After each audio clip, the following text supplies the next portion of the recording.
Videon që do të shihni do të alarmoheni. Bëhet fjalë për një vajzë të mitur 15 vjeçare nga Saraj, e cila abuzohet nga djemt e shkollës së mesme në Saraj, të cilët një hapësirë publike, ata detyrojnë vajzën e mitur që të kryejë veprime të turshme ndaj tyre dhe të tjerët kryejnë veprime të turshme ndaj saj, këto djemt e shkollave të mesme, të cilët janë edhe ato të moshës rreth 15 vjeçare, nën krenari, qeshje, për qeshje, e detyrojnë vajzën që t'i kryejë këto veprime të turshme ndaj tyre.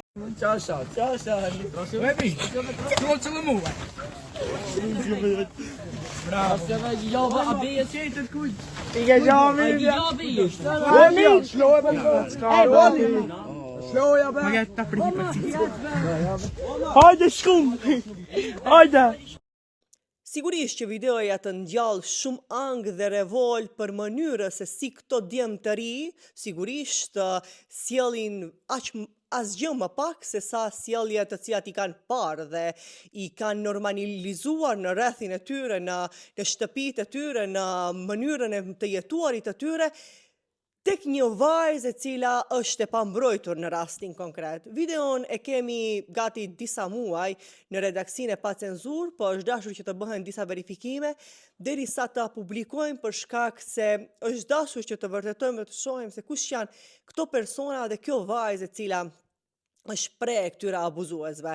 Të gjithë atë e bulizojnë edhe në rrjetet sociale, ku i kërkojnë më tepër video e gjëra të ngjashme. Vajza është komplet e pambrojtur. Videoja do të dërgohet drejt tek Ministria e Punëve të Brendshme dhe reagimi i Ministrisë së Punëve të Brendshme do të bëjë që djemë të tillë abuzues ndaj vajzave të marrin mësim, por edhe familjet e tyre të kenë kujdes dhe të marrin një mësim të vyer se si i edukojnë dhe sa janë të kujdesshëm në edukimin dhe qasjen e djemve ndaj vajzave, të cilat fatkeqësisht si në këtë rast një vajzë e pambrojtur është pre e dëshirave shtazarake të këtyre djemve të ri.